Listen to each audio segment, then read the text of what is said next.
It's 7. Good morning. Our day begins with a sunny smile. Look at her, sitting on the bed, feet on the floor, gazing at the morning light through the window. What a peaceful start. Now it's time to tidy up. She shakes the blanket, fluffs the pillows, and arranges everything neatly.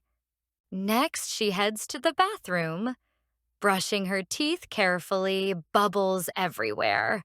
Fresh teeth, splash. She washes her face with cool water.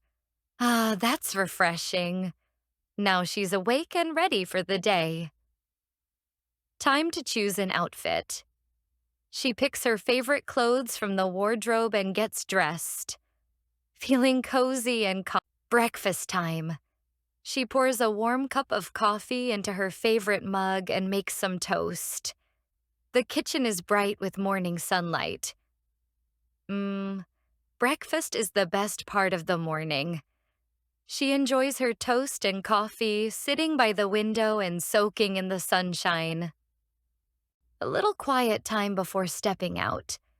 She reads a book or checks her phone, feeling calm and ready for the day ahead. Almost ready. She puts on her shoes and backpack. Everything is set and she's ready to go. And off she goes, stepping outside, sunlight on her face, smiling at the new day. What a perfect morning routine.